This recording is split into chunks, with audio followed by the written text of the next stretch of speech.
Hello, you Mighty Harry Litman here at the end of a very action-packed and tumultuous and, for the former president of the United States, very bad, no good, horrible, terrible week.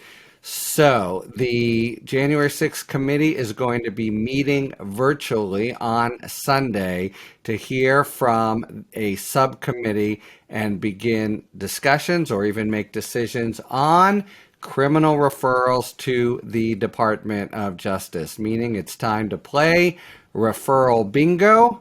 And I just wanted to give you my sense of what would be a very good card to be looking for as you sift through the deck.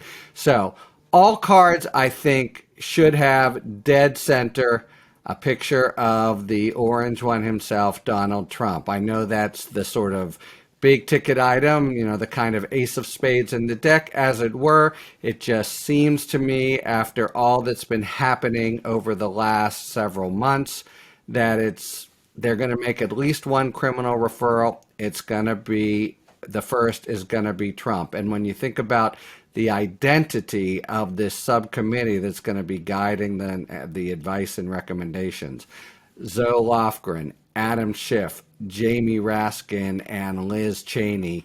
Those are four people who have been really unabashed and unrestrained in saying that Trump committed all kinds of crimes. So I think you can just expect it.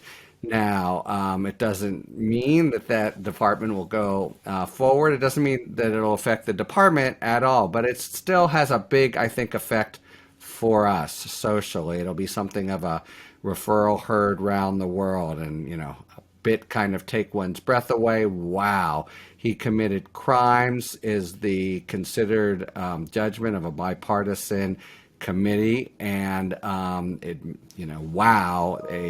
a prosecution is maybe likely, and it's just a kind of crossing the Rubicon moment that I think will have a lot of social significance. All right, who else? I think you can divide things into sort of three boxes. The first is based on the evidence that we saw and they carefully curated. Remember, the committee had a series of very effective hearings in which they decided, and they presented a series of scenarios, and they decided what we would see. And I think four people, five, six, seven, but four foremost come across as, even though they didn't cooperate, as having there being very strong evidence of criminal involvement. They are John Eastman. Remember, he's the guy who a federal court already has determined that, along with Trump, probably committed a crime, but he's the orchestrator of the alternate elector scheme. That's a biggie. They've developed a lot of evidence as to it. He's a lawyer, so they could choose, if they wanted, to just refer to the bar associations. I think they'll do to DOJ, which is essentially an assertion that Eastman committed crimes.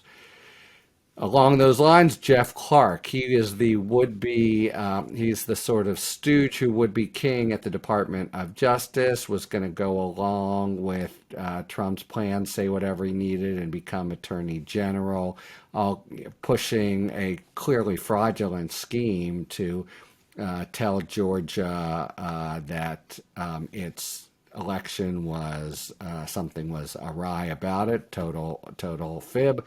He, I think, is in the crosshairs. Third, Rudy Giuliani, who just sort of figures everywhere. There are different things, including, we just talked about Georgia. He went down to Georgia and made a presentation and told all kinds of outlandish lies. He figures in. And then last, but not least, I would say first, Mark Meadows, who began to cooperate with the committee and then shied away.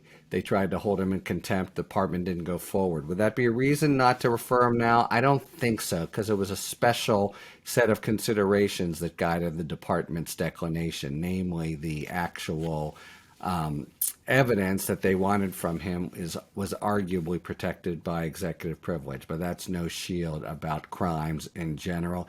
He is all over everything, and he didn't cooperate.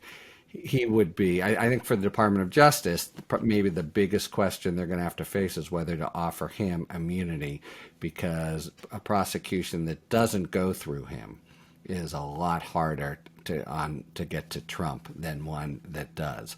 And okay, so that's one big box, is the things we saw before our eyes. I can handle the next two much more quickly. Second, behind the scenes, remember we saw only a small part of things. Did anyone lie to them or commit perjury? Good example here, and I think maybe the person who might be in most hot water, Tony Ornato, the Secret Service guy who came to see them 3 times and was really getting squirrely by the end. Actually quit his job, it seems to me, to avoid being forced to talk to them or testify. He had told them things directly contrary to Cassidy Hutchinson, who was like a walking affidavit, is the most credible witness anyone's ever seen. And it has to do with the whole impulsion of Donald Trump to want to get to the ellipse, and then go to the Capitol, possibly jumping over the back seat to force the wheel of the Secret Service driver, things that Ornato told Cassidy Hutchinson and others and then clammed up about or forgot. So do they have him in a lie? And if they do, will they refer him? He would be a good example of a whole category of cases that we just don't really know very much about, because we didn't. If people told lies, they didn't present it to us. They gave us the good stuff. And then finally, there's 5 members of Congress who didn't cooperate with them at all and sort of thumbed their nose at them. Would they refer them out? I don't see how they refer them to DOJ for contempt or anything like that, because the table isn't set. They would need to have voted it out and the like. And also the whole, they could potentially refer them to the ethics committee, but these are the 5. You're stepping on a hornet's nest without killing them, because these are our 5 members who are going to be very powerful come January. So how will they handle it? It's a tricky question. The question arises, why do this at all? Is this really supposed to push the DOJ in one way or another? I've worked, as you guys know, at DOJ and with Merrick Garland. My fairly confident answer is no. That's not why you do it, and it's not going to change Garland's mind one way or another. And that's why back in the summer they were talking, the chair and others were saying, it's not our job to refer. They've changed their tune there, and I think for good reason. I think they've decided, and it makes sense to me, that they have an obligation to speak as a Congress, having done all this investigation, and say where they think things stand, and to give Congress's judgment. As I've suggested with Trump, it has a kind of at least social effect of softening the ground and making it seem plausible. In that sense, it eases, I think, DOJ and Garland's job. I think all these other people, too, have a salutary effect.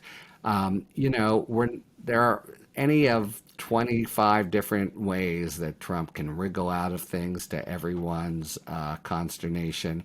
But compare Watergate. Nixon was pardoned and walked, and people in retrospect think it was probably best for the country. On the other hand, Haldeman, Ehrlichman, Mitchell, these names might be, historical dinosaurs for many listeners, but these were all the president's men, so-called, in the book by Woodward and Bernstein. That they got nailed, I think, really was important for our understanding of Watergate as being, a bunch of crimes, which is certainly what January 6th was as well. So this all the president's men aspect, I think, is a very important part. Okay, so to summarize, they meet on Sunday. Maybe they first discuss, maybe as to some, the committee as a whole says, well, maybe let's not go there, or yeah, let's go there. But in any event, dust off your bingo cards and try to get ones with the people I named. Maybe another wild card might be Sidney Powell, say, who was neck deep in the Georgia stuff as well. But those, I think, are the main folks. Okay, you Meidas Mighty. So Follow that committee referral process. We're going to know at the latest by the 21st of December. I think it'll be before then. In any event, it seems like if this week is any barometer, it's going to be a lot of stuff happening between now and then. And when it does, I will be here to give it to you. As I mentioned before, we've got our own YouTube channel now, so please check us out and subscribe if the spirit moves you. And until the next big event, when I'll be here to give you my reaction, have a good weekend and talk to you later. MeidasTouch is unapologetically pro-democracy, and look, we know you are too. So please make sure you check out our best-selling shirt and our best-selling gear, the unapologetically pro-democracy gear. And hey, while you're at it, make sure you check out my favorite shirt and one of our most famous designs, It Wasn't Rigged, You're Just a Loser, at store.meidastouch.com. That's store.meidastouch.com.